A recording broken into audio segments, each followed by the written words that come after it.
Welcome back.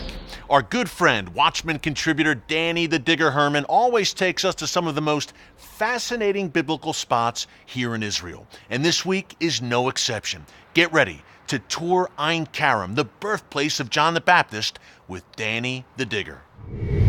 Ein Karem is a small and picturesque village some 10 kilometers southwest of the old city of Jerusalem. It is not mentioned by name in the Old Testament or the New Testament, and yet by Christian tradition, it is the hometown of John the Baptist. The spring in the middle of the village is by tradition the very place where Mary fetched some water when she came to visit her cousin, Elizabeth.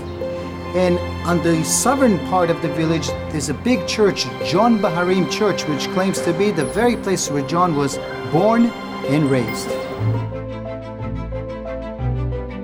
Behind me is the entrance into the current Catholic Christian compound that claims to mark the very place where John the Baptist was born and was raised. This tradition is at least 1,500 years old, and there are other sites around here that relate to John the Baptist's childhood.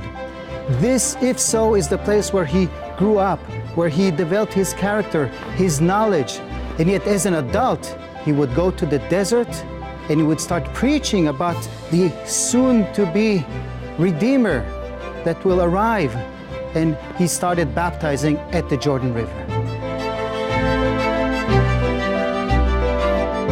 The outer courtyard in front of the church presents in several languages in those big plaques the words of Zachariah upon the birth of his son, John the Baptist.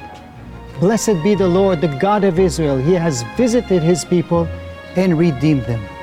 The very place of the birth is believed to be at the left aisle inside the church. This is the interior of the church that has a classical basilica shape, although these bluish tiles, a donation of the royal Spanish family, is somewhat unique. But the main feature, the holy part of this church, is this left aisle that leads into a cave. One can see the bedrock over your head, and at the innermost part of the cave is a sign that in Latin reads, Hic precursor Domino natus es.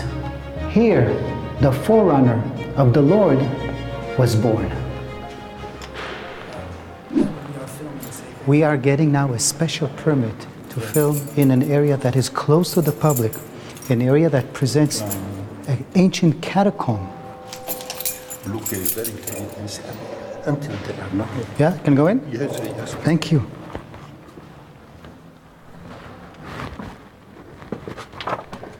I'm really excited. This is the first time that I've ever been permitted to visit this part of the church. This is off limits to the public. I knew about this, but I'm actually here. This is a 1,500-year-old tomb, probably of Christians, that has this typical trough shape like place to put the body and an arch design over it, just like the catacombs in Rome. This is an indication that already in the 5th century, Christians started relating to this site and John the Baptist and asked to be buried here.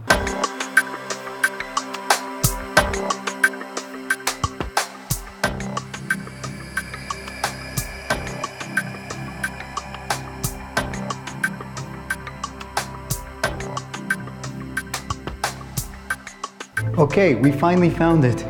This is the Holy Grail of this site. This is a 2,000-year-old ritual bath, a mikveh, with steps leading into the bottom. It's a good thing I have the phone with me so I can put the flash on because it's pitch dark inside. So one can easily tell the wide flight of steps through this doorway. The whole thing is carved in the rock.